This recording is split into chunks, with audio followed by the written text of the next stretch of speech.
In the spring of 1943, German pilots over southern Russia had a nickname for the new Soviet fighter climbing up to meet them.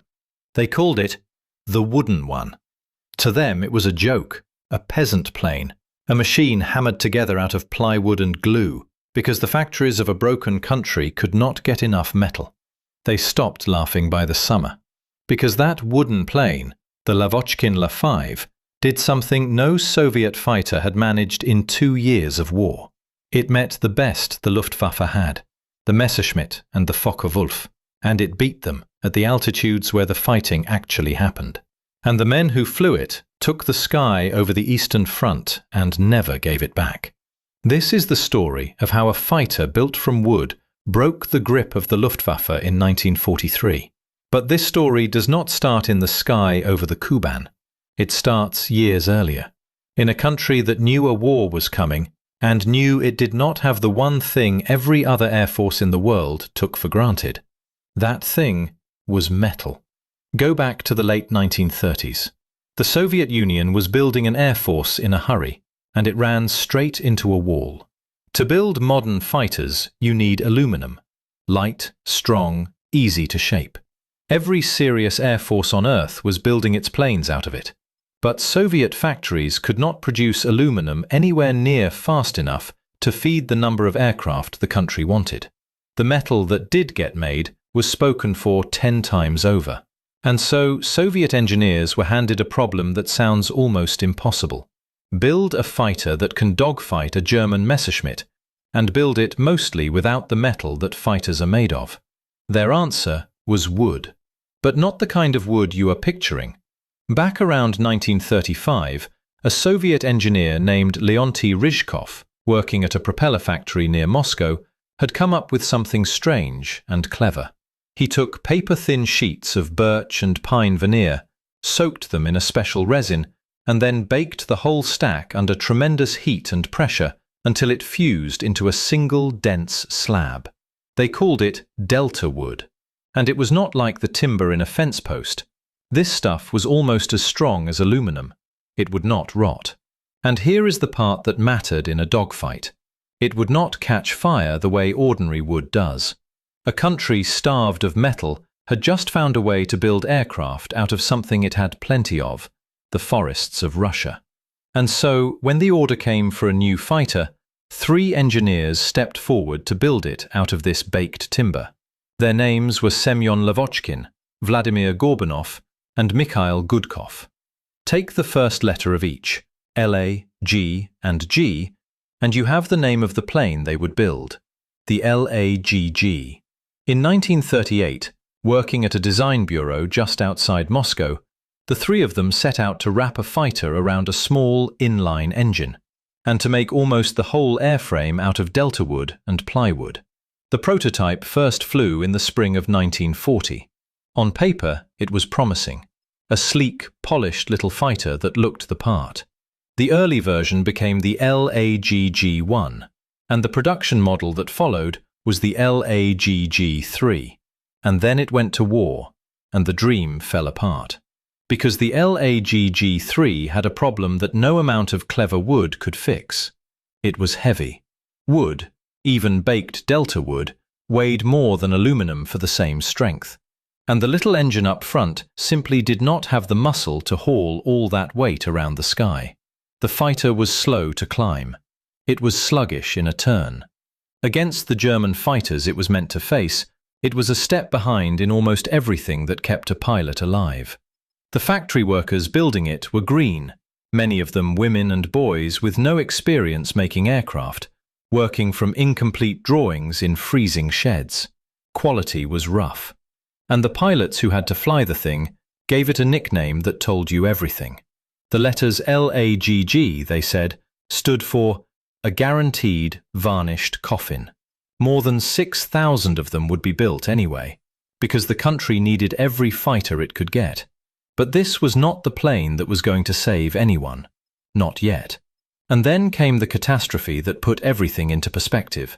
On the 22nd of June 1941, the German invasion smashed into the Soviet Union. And the first thing it did was destroy the Soviet Air Force almost where it sat. The Luftwaffe knew exactly where the Soviet planes were. They were lined up in neat rows on more than 50 airfields near the border, wingtip to wingtip, easy targets. In the opening hours, German bombers and fighters came over those fields and worked them like a scythe through wheat. By the end of that first single day, somewhere around 1,200 Soviet aircraft were gone. Most of them never even got off the ground. They were burning in their own neat rows. Think about that for a second. In one day, the Soviet Union lost more aircraft than were destroyed at Pearl Harbor several times over. It was the single biggest blow ever struck against one branch of a military in a single day, and it was only the first day. What followed was 2 years of defeat in the air, 2 years.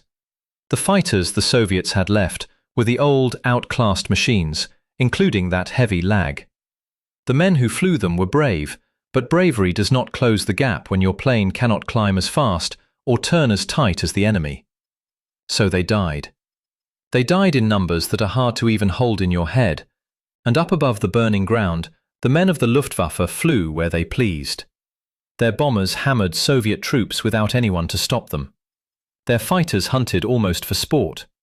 And the German aces ran up scores that sounded like fantasy.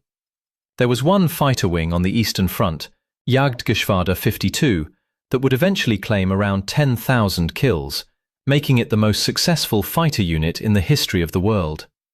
Its top pilots would finish the war with 300, 350 victories each, numbers no Western pilot ever came within sight of. And there is a hard truth buried in those huge scores. A German ace could only run up 300 kills because there were 300 Soviet pilots sent up in machines that could not fight back on equal terms. Every one of those numbers was a Soviet airman flying something that was not good enough. The Red Army was bleeding men by the millions on the ground to hold the line. But the sky above that ground belonged to the enemy, and everyone in the Soviet High Command understood the brutal math.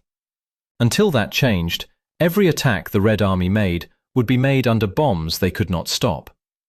So the pressure fell on one man and his design bureau to fix it, and in the middle of 1942, that man was about to lose everything. His name was Semyon Lavochkin, the first L in lag, and by early 1942, his fighter had failed so badly that the ground was opening up beneath him. The order had come down. The factories that built his lag were to be handed over to a rival, the famous designer Yakovlev, whose fighters were lighter and flew better. One by one, the plants were being switched to build someone else's plane. A senior official from the aviation ministry told Lavochkin to his face that the storm was coming down on him, that his days were numbered, and that nothing short of a miracle would save him. In Stalin's Soviet Union, a designer who lost his factories did not just lose his job. He could lose a great deal more than that. Lavochkin had a fighter that was a failure and a clock that was running out. So he and a handful of engineers did something that, on paper, looked like an act of desperation. They decided to tear the heart out of the plane and replace it. The whole problem with the lag was power. The skinny little inline engine in the nose could not move the weight. So what if you ripped that engine out and put in something far stronger? The something stronger already existed. It was a fat, round radial engine called the Shvetsov ASh-82. Its designer, Arkady Shvetsov, had built it up over years from an older Soviet engine, which itself had started life as a licensed copy of an American Wright Cyclone. By 1941, it had grown into a 14-cylinder, air-cooled monster of an engine, arranged in 2 rings of 7 cylinders, and it put out far, far more horsepower than the slim motor in the lag ever could. There was only one problem, and it was staring everyone in the face. The radial engine was fat and round. The nose of the lag was thin and pointed. Mating the two was like trying to bolt a barrel onto the front of a needle. The shapes did not match. The weight and balance of the whole aircraft would be thrown off. So Lavochkin and his men did the work in secret, through the winter of 1941 into 42, in a little hut beside an airfield, almost completely off the books. They reshaped the front of the fighter to wrap around that big radial. They solved the cooling, they rebalanced the airframe, and they got the fat engine mated to the wooden body. When they finally flew it in the spring of 1942, the numbers did not just improve, they changed the entire story.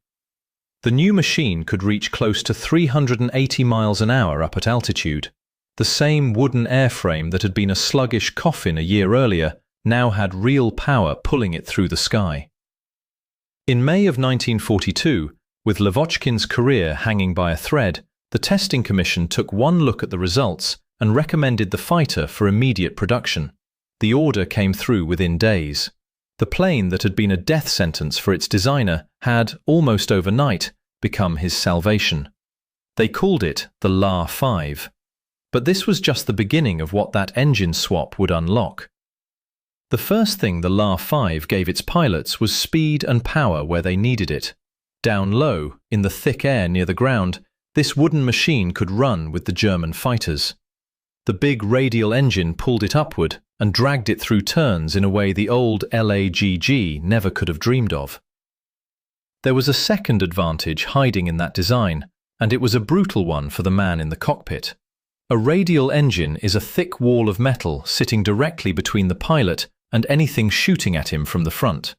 Soviet pilots flying the older liquid-cooled fighters knew a single bullet in the coolant line could turn their engine into dead weight within minutes, and then they were gliding, helpless, waiting to die.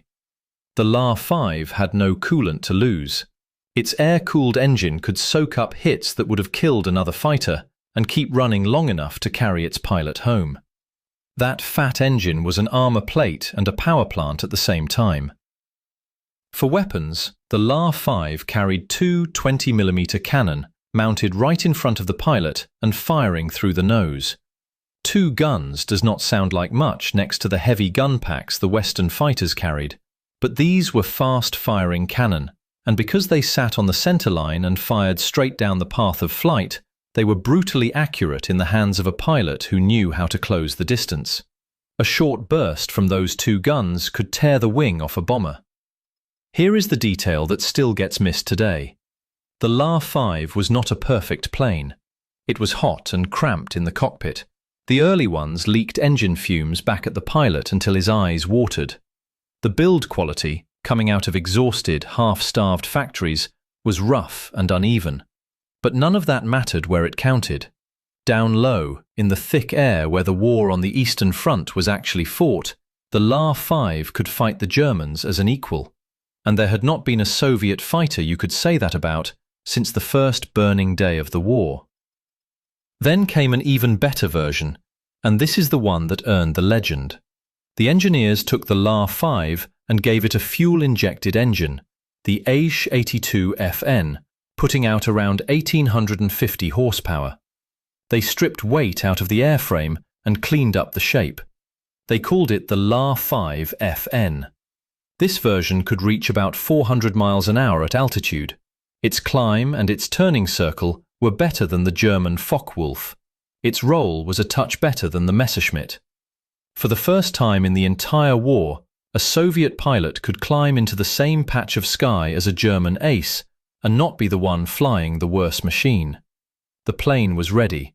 Now it needed the moment and the men to prove it.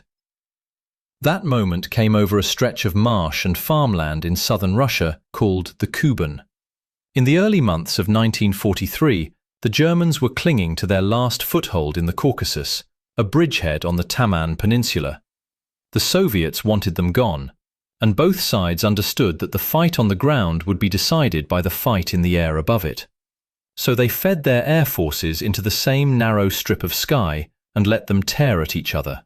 What happened over the Kuban from April into June of 1943 was one of the largest air battles of the entire war. On the German side stood Luftwaffe 4, the 4th Air Fleet, with some of the most feared fighter units in the world. Among them was that same Jagdgeschwader 52, the wing that produced the highest-scoring aces in the history of air combat. These were not green pilots. These were men with hundreds of victories, flying the latest Messerschmitts. Against them came the Soviet 4th and 5th Air Armies, backed by the aviation of the Black Sea Fleet. And rising into the fight in growing numbers was the La-5. The skies over the Kuban were chaos. On the worst days, there were as many as 100 separate air battles in a single day. Planes fell out of the sky in numbers that are hard to picture. Smoke trails crossed and tangled over the marshes. Parachutes drifted down over both sets of lines. But something was different this time. The Soviet pilots were not running. They were not dying in helpless machines. They were climbing, fighting, and winning. If you have ever wondered what it actually takes to turn the tide of an entire air war, keep watching, because this is the part where it turned. The Soviet commanders had changed their tactics along with their planes. For 2 years, their fighters had been chained to the ground troops, flying slow defensive patrols and waiting to be attacked. Now they turned their best, most aggressive pilots loose as free hunters, roaming patrols that did not wait to be told where to go. They sent their veterans up to find the enemy and kill him on their own terms. And for the first time, those veterans had a fighter that could do the job. By the time the Kuban battle burned itself out in early June, the Soviets claimed more than 1,100 German aircraft destroyed. The exact count, like all wartime claims, is argued over to this day. But the thing the numbers cannot hide is the result. For the first time in the entire war on the Eastern Front, the Soviet Air Force had taken sustained control of the sky over a battlefield and held it. The Luftwaffe had owned that sky for 2 years. Over the Kuban, the men in the wooden fighters took it away from them, and the Germans felt it. Their bombers could no longer roam freely over Soviet troops. Their reconnaissance planes got hunted down before they could report. The whole machine of German air power that had terrorized the Red Army for 2 years suddenly found itself on the defensive over its own front. That was the warning.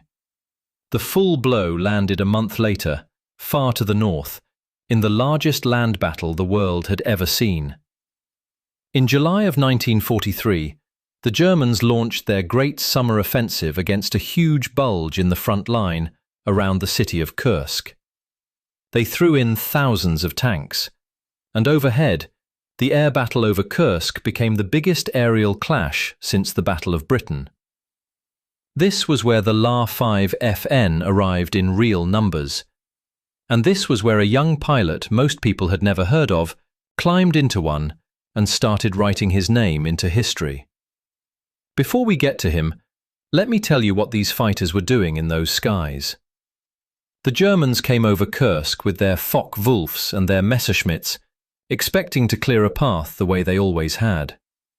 Instead, they met walls of Soviet fighters that would not break. La-5 pilots tore into the German bomber formations, knocking down the dive bombers that the German army depended on to blast a hole through the Soviet defenses.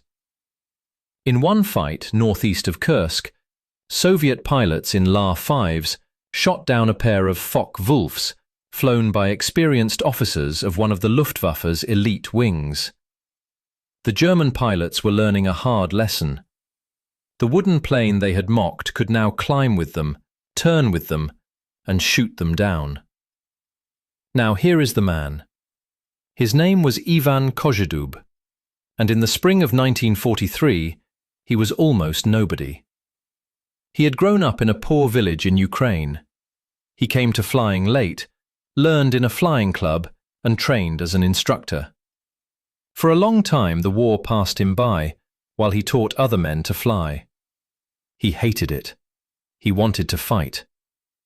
When he finally got his chance and was sent for training on the new La-5, he was so far behind that on one of his very first combat flights, things went badly wrong.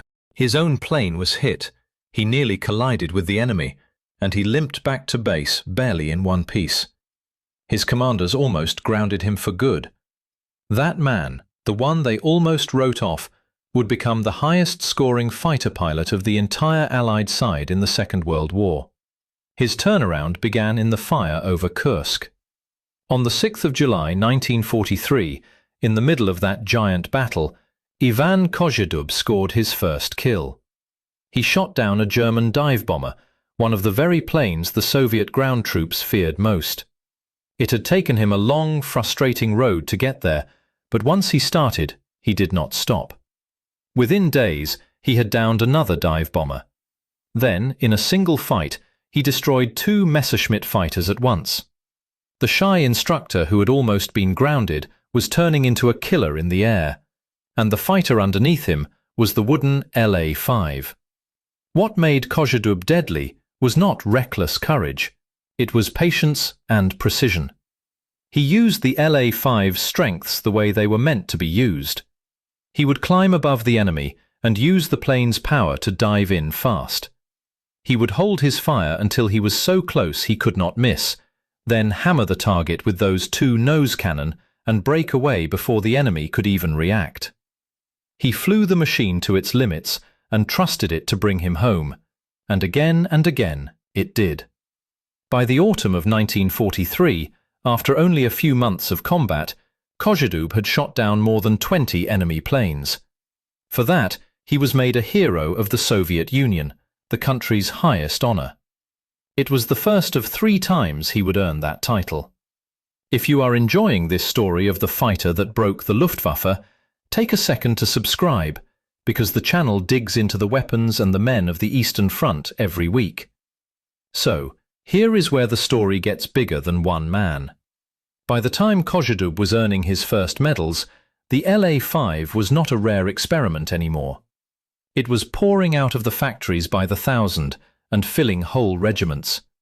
The same baked wood fighter that had started life as a designer's last desperate gamble was now the backbone of a Soviet Air Force that had finally found its footing.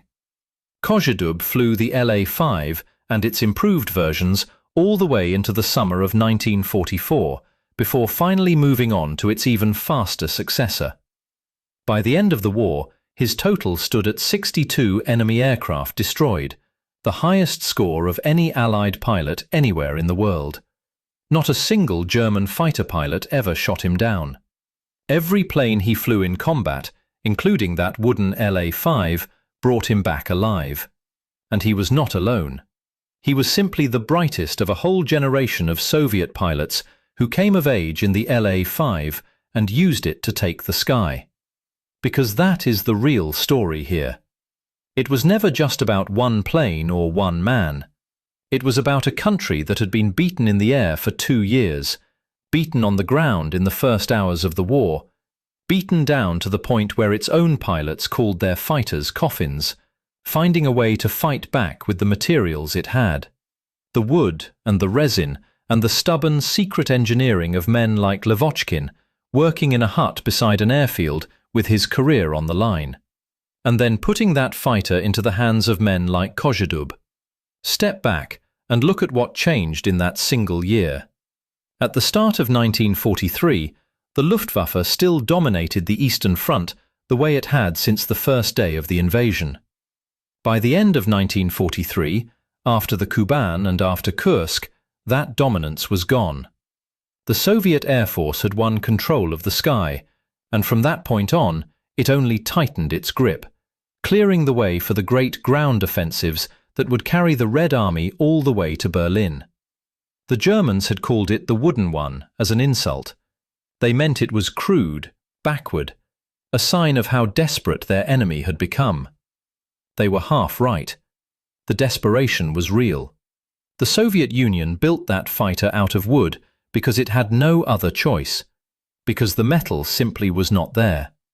But out of that desperation came a plane that could fight and pilots who could win. And together they did something the Germans had believed was impossible. They took the eastern sky away from the Luftwaffe, and they never gave it back. The wooden plane outlasted the men who laughed at it, and the sky it won belonged to the Red Army until the war was over.